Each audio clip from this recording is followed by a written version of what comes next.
Praise the lord పిల్లలు, welcome to beginner class. అందరు సిద్ధంగా ఉన్నారు కదా? మనం ప్రార్థనతో లెసన్ స్టార్ట్ చేసుకుందాం. అందరూ మోకరించి చేతులు జోడించి కళ్ళు మూసుకోండి. పరిశుద్ధ దేవా, నీకు స్తోత్రమయ్యా. మీ సన్నిధి మా మధ్యలో ఉంచండి ప్రభువా. చిన్న బిడ్డలతో మీరు మాట్లాడండి యేసయ్యా. నైనా నీకు అసాధ్యమైంది ఏదీ లేదని బిడ్డలు గ్రహించడానికి మీరే సహాయం చేయమని యేసు పరిశుద్ధ నామంలో అడిగి వేడుకుంటున్నాం తండ్రి, ఆమేన్. ఈరోజు మనం 30వ లెసన్ నేర్చుకుందాం. గ్రుడ్డివాడు చూపు పొందుట. ఇంగ్లీష్లో the blind men received sight. దీంట్లో కంటత వాక్యము మత్తయి సువార్త 7వ అధ్యాయం 7వ వచనం. అడుగుడి మీకు ఇయ్యబడును, వెదుకుడి మీకు దొరుకును, తట్టుడి మీకు తీయబడును. ఇంగ్లీష్లో gospel of Matthew 7th chapter 7th verse. Ask and it will be given to you, seek and you will find, knock and the door will be open to you. దీంట్లో నేర్చుకొనబోయే విషయం ఏంటంటే, ఇతరుల వలన కాని పనులు కేవలం యేసు ఒక్కడే చేయగలడు. Only Jesus can do the things that no one else can do. లెసన్లోనికి వెళ్ళబోయే ముందు లాస్ట్ క్లాస్లో ఏం నేర్చుకున్నామో కొన్ని విషయాలు చూసుకుందాము.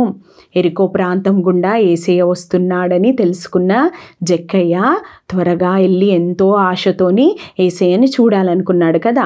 కానీ అతను పొట్టివాడుగా ఉన్నాడు కదా. ఇంకా అక్కడున్న జనులందరూ గుంపులుగా ఉన్నారు. అయితే అతనికి యేసయ్య కనబడడు కాబట్టి అతను ఒక ఆలోచన చేసి అక్కడున్న మేడు చెట్టు ఎక్కి కూర్చుంటాడు. అప్పుడు సరిగ్గా అదే సమయానికి యేసయ్య ఆ మేడు చెట్టు కింద ఆగి పైకి చూసి, జక్కయ్య త్వరగా దిగుము, నేడు నేను నీ ఇంట ఉండవలసి ఉంది అని చెప్తాడు. అప్పుడు వెంటనే జక్కయ్య పైనుంచి దిగి యేసయ్యని తన ఇంటిలోనికి ఆహ్వానిస్తాడు. తర్వాత తను చేసిన పాపములను తప్పులను యేసయ్య ఒప్పుకున్నాడు. ఆ విధంగా జక్కయ్య యేసయ్య బిడ్డగా మారినాడు. సహజంగా అంగవికలాంగులని అంటే ఫిజికలీ హ్యాండిక్యాప్డ్గా ఉన్న వారిని మీరు చూసి ఉండొచ్చు కదా. అంటే చేతులు లేని వారిని, కాళ్ళు లేని వారిని, కళ్ళు లేని వారిని మీరు మీ చుట్టుప్రక్కల చూసి ఉండొచ్చు. అదేవిధంగా యేసయ్య కాలంలో కూడా ఇలాంటి వారు ఉన్నారు. ఒకరోజు ఇద్దరు గ్రుడ్డివారు యేసయ్య గురించి విని యేసయ్య యొద్దకు వెళ్ళి మా కళ్ళు తెరవమని యేసయ్యని అడుగుతారు. అప్పుడు యేసయ్య ఏం చేశాడో మనం ఇప్పుడు చూద్దాము. అయితే ఒకరోజు యేసయ్య ఎరికో ప్రాంతం గుండా వెళ్తూ ఉన్నాడు. ఈ విధంగా యేసయ్య ఎరికో ప్రాంతం గుండా వెళ్తూ ఉండగా ఆయనతో పాటు అనేక మంది జనసమూహం అంటే అనేక ప్రజలు ఆయనను వెంబడిస్తూ ఆ త్రోవ గుండా వెళ్తూ ఈ విధంగా ఉన్నారు. అయితే ఈ విధంగా వెళ్తూ ఉండగా అక్కడ ఆ త్రోవ గుండా వెళ్తూ ఉన్నప్పుడు అక్కడ ఇద్దరు గ్రుడ్డివారు కూర్చొని ఉన్నారు. ఈ విధంగా జనసమూహం ఉన్నారు కదా, ప్రజలందరూ యేసయ్య వెంబడి ఆ త్రోవ గుండా వెళ్తూ ఉండగా అక్కడ ఆ దారిలో ఇద్దరు గ్రుడ్డివారు కూర్చొని ఉన్నారు.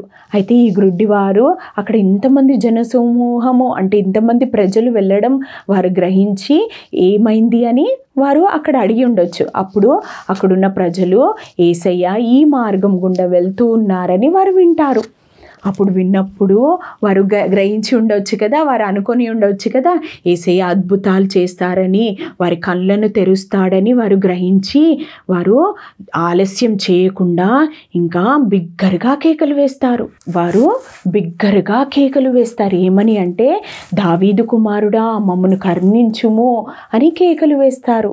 దావీదు కుమారుడు అంటే యేసయ్యని అంటారు. ఆ విధంగా ప్రభువా దావీదు కుమారుడా మమ్మను కరుణించుమని వీరు కేకలు వేస్తున్నప్పుడు అక్కడున్న ప్రజలకి అది నచ్చలేదు. ఆ విధంగా కేకలు వేయడం వారికి అస్సలు నచ్చలేదు. ఇంకా ఆ ప్రజలు వారిని ఊరకుండుడి అని గద్దించారు అని, వారిని అస్సలు అరవద్దు అని అక్కడున్న ప్రజలు వారికి చెప్పారు. అయినప్పటికీ వారు మౌనముగా ఉండకుండా మళ్ళీ కేకలు వేస్తూ ప్రభువా దావీదు కుమారుడా మమ్మను కరుణించుమని వాళ్ళు యేసయ్య వైపు అరుస్తూ కేకలు వేస్తూ ఉన్నారు. ఈ విధంగా గ్రుడ్డివారి యొక్క కేకలు అక్కడున్న ప్రజల మధ్యలో నుండి యేసయ్యకి వినబడుతుంది. అప్పుడు యేసయ్య ఆగి ఆ గ్రుడ్డివారిని పిలుస్తాడు. అప్పుడు యేసయ్య ఆ గ్రుడ్డివారిని పిలిచినప్పుడు ఆ గ్రుడ్డివారు యేసయ్య యొద్దకి వస్తారు. అప్పుడు యేసయ్య నేను ఏం చేయగలనుకుంటున్నారు అని అడుగుతాడు. అప్పుడు ఆ గ్రుడ్డివారు, ప్రభువా మాకు చూపును దయచేయండి, మా కళ్ళను తెరవండి అని వీరు యేసయ్యతోనే అడుగుతారు. అప్పుడు యేసయ్య వారి మీద జాలిపడి కనికరపడి చూపుని దయచేస్తారు. అది ఏ విధంగా దయచేయబడిందో, వారి కళ్ళు ఏ విధంగా తెరవబడిందో ఇప్పుడు నేను మీకు చూపిస్తాను. ఇక్కడ చూడండి, యేసయ్య ఇక్కడ ఇద్దరు గ్రుడ్డివారు, వారిని చూసి యేసయ్య కనికరపడి వారికి చూపు పొందడానికి వారి కళ్ళను యేసయ్య ఈ విధంగా ముట్టినాడు. ఈ విధంగా యేసయ్య వారి కళ్ళు ముట్టిన వెంటనే వారి కళ్ళు ఈ విధంగా తెరవబడినాయి. చూడండి, వారి కళ్ళు తెరవబడినాయి. అప్పుడు వారు ఎంతో సంతోషించారు. ఇది ఎంత గొప్ప అద్భుతం కదా! ఇది ఎవరు చేయలేని అద్భుతము. యేసయ్య వారి కళ్ళు ముట్టిన వెంటనే వారు చూపు పొందినారు, వారికి దృష్టి కలిగింది, వారు చూడడం ప్రారంభించారు. ఎంత అద్భుతం కదా! ఈ ఇద్దరు గ్రుడ్డివారు చూపు పొందిన తర్వాత ఎంతో సంతోషముతోని యేసయ్య వెంట వెళ్ళారు, యేసయ్యని వెంబడించారు. ఇంతవరకు లెసన్ మీకు అర్థమైందని నమ్ముచున్నాను. ఇప్పుడు కొన్ని విషయాలు మనం ఈ లెసన్ ద్వారా నేర్చుకుందాము. మొదటిది, మీరు మీ చుట్టుప్రక్కల అంగవికలాంగులని అంటే ఫిజికలీ హ్యాండిక్యాప్ పీపుల్ని మీరు చూస్తూ ఉంటారు కదా. అంటే కుంటివారు కానీ, మూగవారు కానీ, చెవిటివారు కానీ, గ్రుడ్డివారు కానీ మీరు చూస్తున్నప్పుడు వారిని గ్రుడ్డివాడా, కుంటివాడా, మూగవాడా అని మీరు పిలవకూడదు. అది తప్పు. ఎందుకంటే వారు కూడా మనలాంటి మనుషులే. వారిని మనము ప్రేమతో వారితో మాట్లాడాలి, వారి మీద మనము కనికరపడాలి, వారికి సహాయం చేయాలి. ఇంకొక విషయం ఏంటంటే, ఆ గ్రుడ్డివారు యేసయ్య కొరకు కేకలు వేస్తూ ఉన్నారు కదా, ప్రభువా మమ్మల్ని కనికరించు అని వారు కేకలు వేస్తూ సహాయం కొరకు అడుగుతున్నారు. అదేవిధంగా చిన్న బిడ్డలైన మీరు కూడా మీ జీవితంలో అన్ని పరిస్థితుల్లో యేసయ్యని ఆశ్రయించాలి, యేసయ్య సహాయంను కోరాలి. ఇంకొక విషయం ఏంటంటే, ఆ గ్రుడ్డివారు చూపు పొందుకున్న తర్వాత సంతోషముతోని యేసయ్యని వెంబడించారు, యేసయ్య వెంట వెళ్ళారు కదా.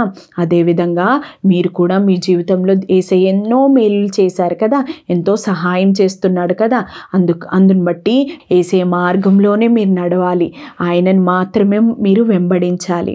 చివరిగా, యేసయ్య ఎటువంటి అసాధ్యమైన పనులు కూడా ఆయన మాత్రమే చేయగలడు. ఈ లోకంలో కొంతమంది డాక్టర్ల ద్వారా కూడా జరగని కార్యములు యేసయ్య మాత్రమే చేయగలడు. ఆయనకి అసాధ్యమైంది ఏది కూడా లేదు. యేసయ్య గొప్ప దేవుడు, ఆయనని మనం ఎల్లప్పుడూ ఆశ్రయించాలి. ఈ విధంగా మీరు అన్ని విషయంలో యేసయ్యని ఆశ్రయించు వారిగా, యేసయ్య సహాయం కోరువారిలాగా ఉండాలని యేసయ్య ఆశిస్తున్నాడు. ఈ లెసన్ యొక్క యాక్టివిటీ ఏంటంటే, మీరు ఈ విధంగా కళ్ళజోడు యొక్క ఆకారంలో పేపర్ని కత్తిరించి ఈ విధంగా పేపర్కి ఫోల్డ్ చేసి, ఒకవేళ తెలుగులో రాసినట్లయితే ఈ విధంగా రాయండి. ఇతరుల వల్ల కాని పనులు కేవలం యేసు ఒక్కడే చేయగలడు. ఒకవేళ ఇంగ్లీష్లో రాసినట్లయితే only Jesus can do things that no one else can do అని రాయండి. దేవుని చిత్తం అయితే నెక్స్ట్ సండే స్కూల్ క్లాస్లో మనము యేసుచే లేపబడిన మనుష్యుడు అనే లెసన్ మనం చూసుకుందాం. ఇప్పుడు ప్రార్థన ద్వారా ఈ క్లాస్ని ముగించుకుందాం. అందరూ మోకరించి చేతులు జోడించి కళ్ళు మూసుకోండి. పరిశుద్ధ దేవానికి స్తోత్రం చెల్లిస్తున్నామయ్యా. ఇంతవరకు మీరు మాట్లాడిన విధానం కొరకే నీకు వందనాలు చెల్లిస్తున్నామయ్యా. అన్ని పరిస్థితుల్లో మిమ్మల్ని ఆశ్రయించడానికి మీకు అసాధ్యమైంది ఏది కూడా లేదని అయ్యా ఈ చిన్న బిడ్డలు నమ్మడానికి ప్రభువా, వారి జీవితంలో మీరే పని జరిగించమని యేసు పరిశుద్ధ నామంలో అడిగి వేడుకుంటున్నాము తండ్రి. ఆమెన్.